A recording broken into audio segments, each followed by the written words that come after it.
became aware that pain and shock could be almost as damaging to the human system as the disease or injury which caused them, he put his ingenuity to work to discover and develop the pain-killing narcotic drugs. Drugs which, in the right hands, are a boon to mankind. But in the wrong hands, they are a scourge, the breeders of millions of heartaches and countless ruined lives. This official detective story began here in Buffalo with the robbery of a pharmacist in a chain drugstore. A robbery in which an important part of the loot was a sizable quantity of pain-killing narcotic drugs. What were his exact words? He just said, open the narcotics cabinet, clean it out, put them in a bag. Did he touch anything? Nothing. Just stood there holding the gun to my head. Can you give me a description of him? Well, he was dark, about 30 to 35, weighed about, 160 pounds. Did you see the other man who was with him? No. According to my clerk, he just cleaned out the front 2 registers, then walked outside and stood by the door until the one that was back here with me went out. Mm-hmm. Can you give me a list of the narcotics taken? In 5 minutes. My books and records will show the exact amounts and the manufacturers. Good. Excuse me, I'll show you.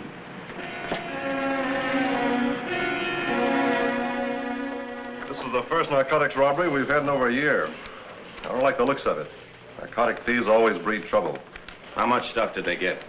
Well, according to the pharmacist, I'd say in the drug market about $5,000 worth. I'll get the word out immediately. I want to nip this in the bud. Every drop of drugs that reaches the market breeds a potential killer. Use every one of our contacts. There's too much at stake here. Will do.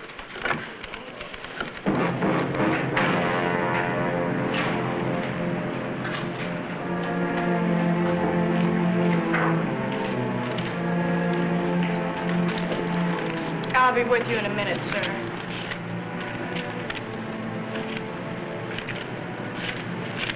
Just put all the bills in a bag. This is a stick-up.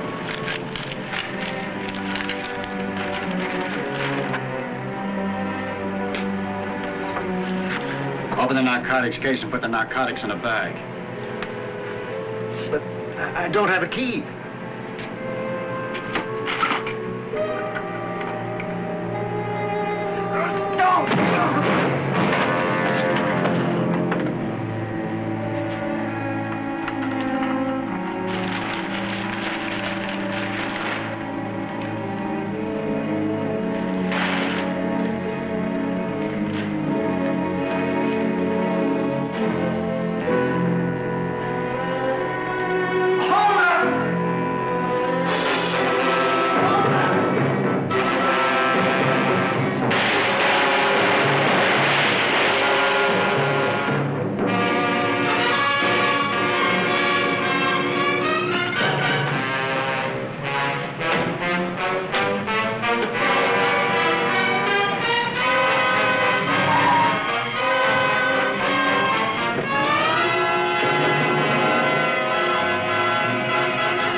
How many of them were there? Only 2 ambulance attendants. No, I meant the hold-up men.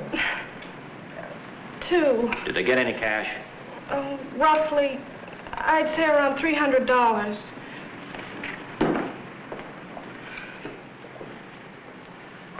How is he? More frightened than anything else. Anyone else hurt? No, they sprayed the store with bullets, but no one was hit. Do you feel well enough to tell us what happened? Well, the first thing I knew, he was standing behind me with his gun. Said, give me the narcotics. Were those his exact words? No. No, he said, open the narcotics case and put the narcotics in a bag. When I told him I didn't have a key, he clubbed me with his gun. Did he get any narcotics? Cleaned the case out. I'll make a list for you right away. He knew what he was looking for, all right. He didn't bother with any of the synthetics. We just replenished our stock this week. It's going to be quite a list, all right. Well, we know one thing for certain now. They aren't stealing those narcotics just for themselves. The supply they got in that hold-up 2 days ago should have lasted them for a whole year. They've got to be wholesaling them. Have the boys question anyone even remotely connected with narcotics here in Buffalo. See if we can't turn up a lead. Maybe if we put enough heat on, somebody will get nervous and talk. Well, there's no time like the present. The officers and men of the Buffalo Police Department questioned all known narcotic addicts to determine the source of their supply. Informants were questioned. Suspected peddlers were picked up and placed in the lineup. But no lead to the holdup men resulted. Then, 3 days later, once more in broad daylight, the holdup men struck again. But this time with more dire consequences.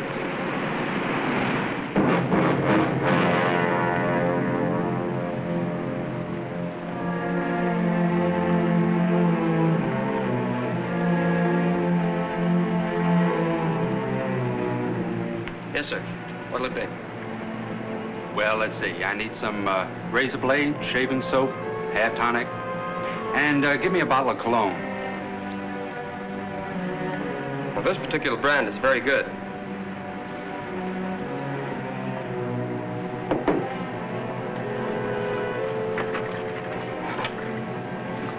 Put both of them in a bag. Yes, sir. Clear out the register. And then walk nice and quietly over to the other register and clear that out, too.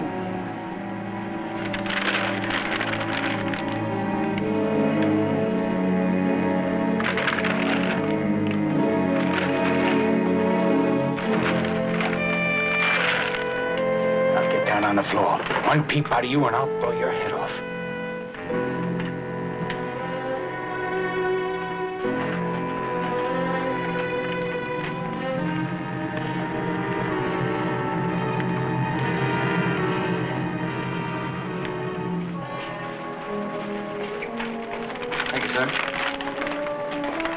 Hey, what are you doing? Make change out of your own register. Don't bother the man.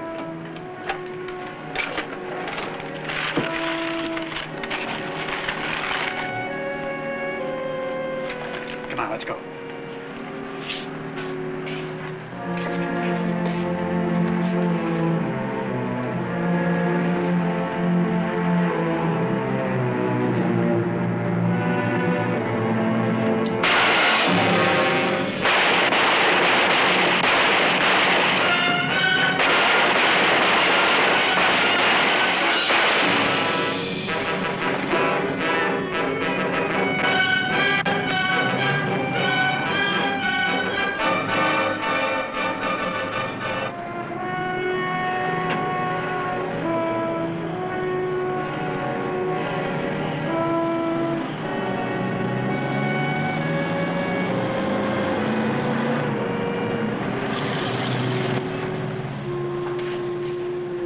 Were you present during the holdup?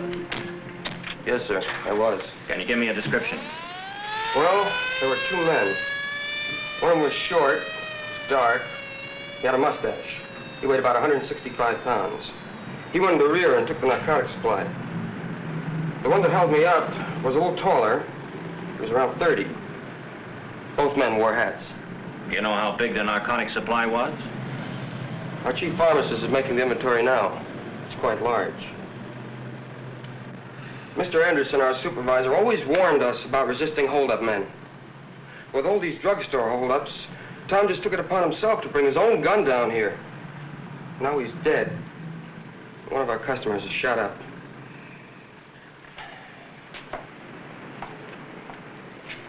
Did you notice the type of gun? No. Tom didn't fire at them until they got at the door, and they wheeled. I ducked behind a counter. Here's one. Did they touch anything out front? Well, the fellow that held me up didn't touch anything but the paper bag, and he took that with him. He got about $800 from the two registers. Did you notice anything else about them? Yeah, the one out front. The taller one. He seemed to like cologne. He took 2 bottles from me and picked one up here at the counter by the register. Well, that changes things a bit. Now we look for a sweet-smelling bandit. Well, one thing we know. They're armed with a 38 and a 45. The 38 wounded the customer, and the 45 killed the clerk. In both previous holdups, the pharmacist identified the gun carried by the one who took the narcotics as being a .45. The description of all three holdups are similar enough to tag the same two men with all three jobs. Their first move in each case seems to be for that prescription counter. They must be disposing of a portion of those drugs somewhere. Yes, but where? They could be shipping them out of town, almost any place. I don't know. It has all the earmarks of a local operation to me. We've just got to get a lead on where they're unloading those narcotics. Either that or nail them red-handed in a stakeout. But we've got the heat on every suspected drug peddler in town.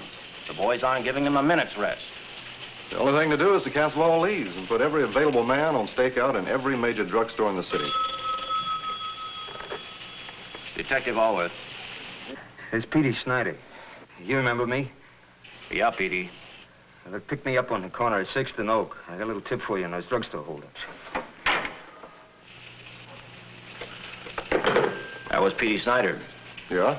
Wants us to pick him up on 6th and Oak. Says he has some information on the drugstore holdups. Could be. He's spent half his life in the can on various narcotic charges. This could be the break we've been waiting for.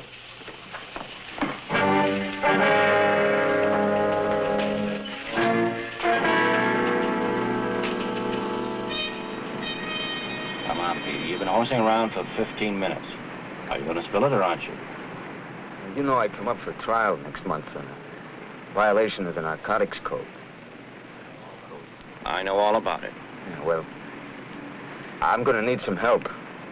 I can stand another rap. It'll make me a 3-time loser. They'll throw the book at me. Look, Snyder, you know better than that. It's a matter for the district attorney. Yeah, well,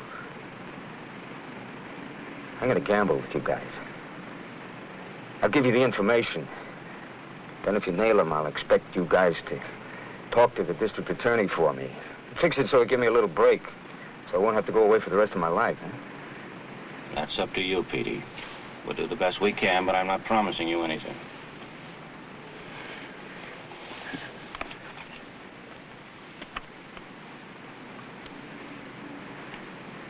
So, it's an empty box. Yeah, well, I think it came from one of those drugstore holdups. Where'd you pick it up? I was in a place the other night. This blonde comes in. Delivers a package to a guy I know is a seller. He left this on the floor of the booth when he went out. Are you sure he's a seller? Yeah. Who's the peddler? I can't tell you. I thought you said you needed some help. I thought you said you wanted to catch these holdup guys. Just hold your horses. I'm not through yet. I know this blonde they run with. Yes, he lived right here in Buffalo for a couple of years. The last couple of months, he's been running with these two guys from New York. One, a short, dark fellow with a little mustache. The other one a little taller, about 30. Dark, too. Do you know who they are? No. This blonde's name is Helen Malone. And she lives in an apartment house on Tucker Street, the 700 block. You check out that box. I bet you find it come from one of those drugstore holdups. If you gentlemen would tell me what you're looking for, maybe I could help you. Read the search warrant, Miss Malone. It's very clear.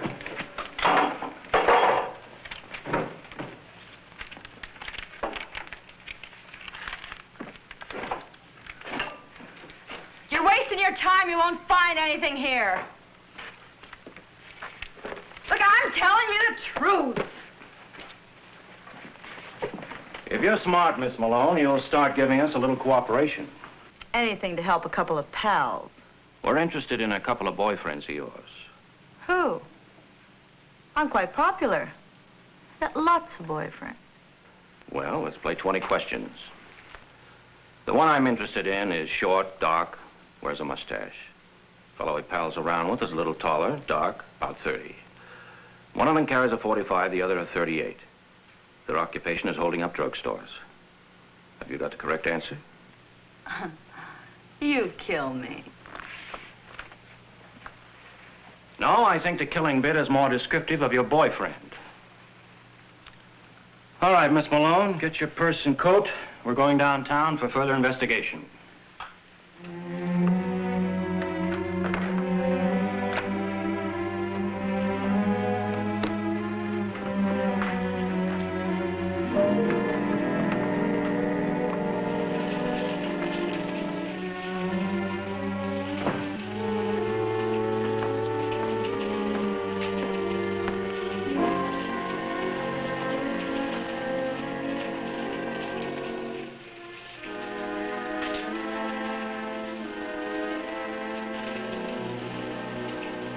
Hasn't my lawyer shown up with a bond yet?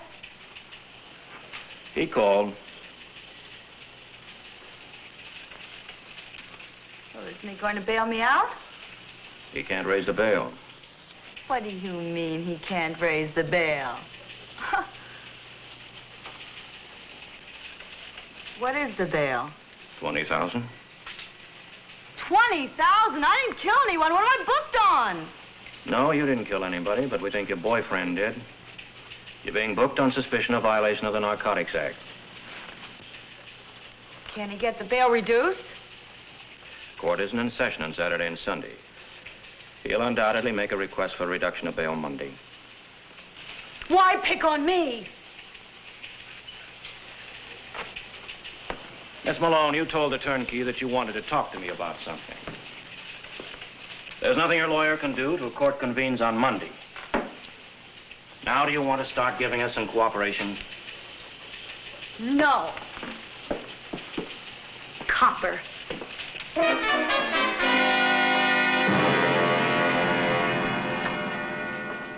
This is Detective Allworth.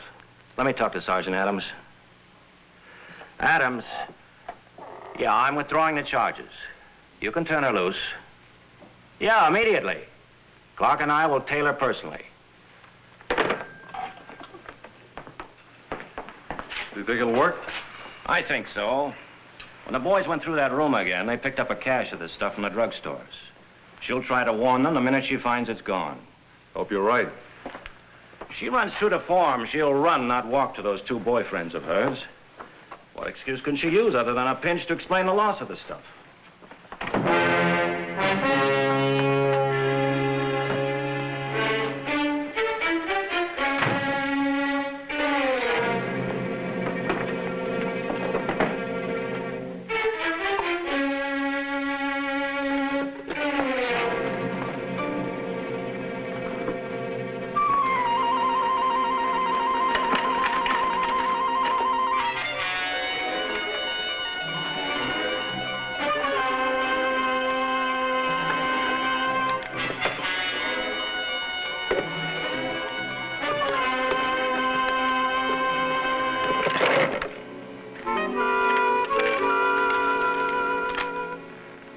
Surprise. Surprise.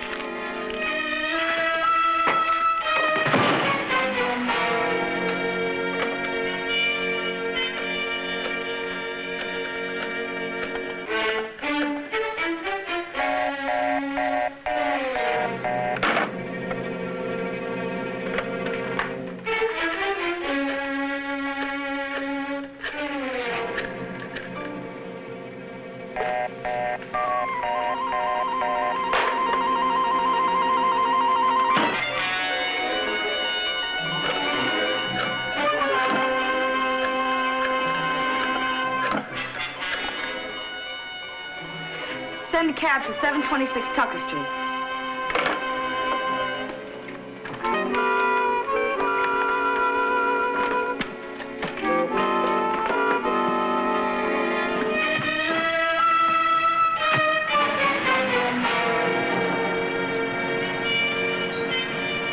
Take me to the Hudson Motel on River Road.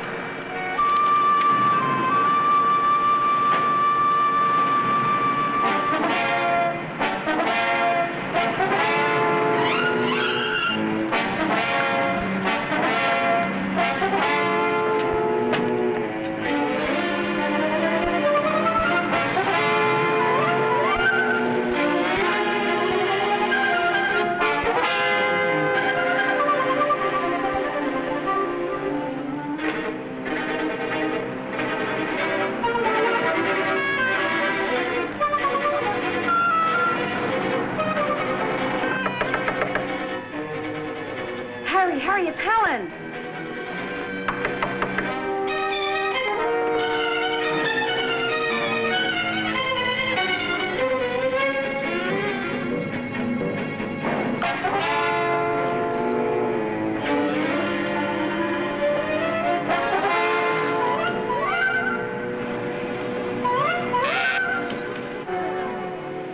Oh, good evening. How are you? I was supposed to meet Harry Block here earlier this evening, but I got tied up. Both he and Mr. Neff went out early. Would it be all right if I waited in their room? I tried to call to leave a message, but your line here at the motel was busy. Well, I suppose it'd be all right. It's not as if I didn't know you.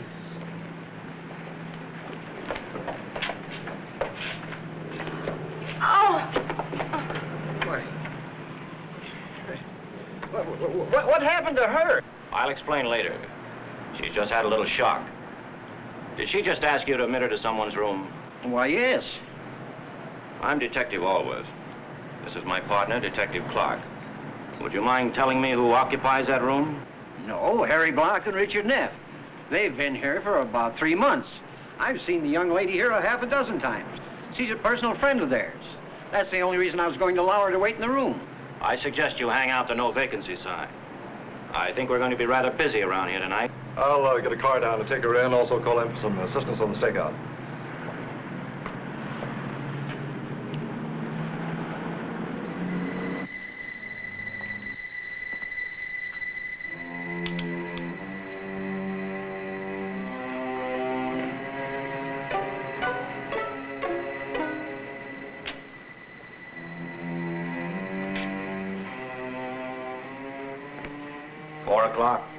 Looks like a late one. Yep. With all those drugs stashed in that suitcase, you can be sure they'll be back. Yeah, they'll be back.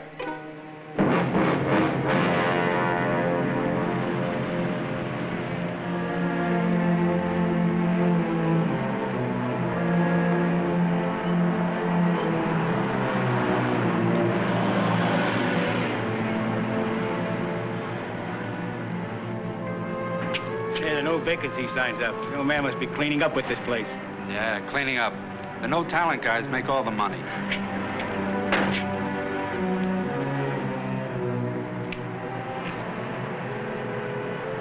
What's the matter? Nothing. Just seems too quiet, that's all. Oh, come on, it's 4 o'clock in the morning.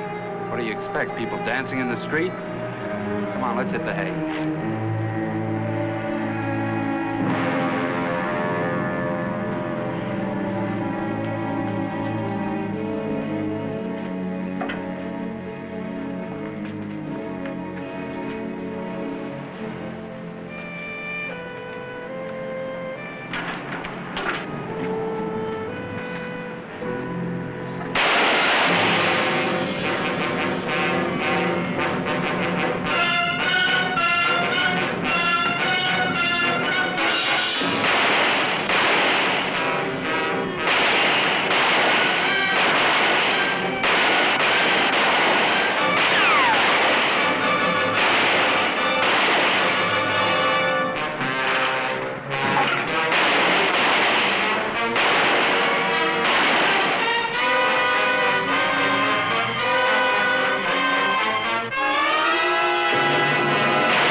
Me too. Both Dick Neff and Harry Block were ticketed dead on arrival. Fortunately, the major part of the drugs taken in the robberies was recovered intact in the room at the motel. Helen Malone was charged with violation of the Narcotics Act and possession of narcotics. She's now being held pending trial. Next week, we'll bring you another actual detective story from the files of Official Detective Magazine.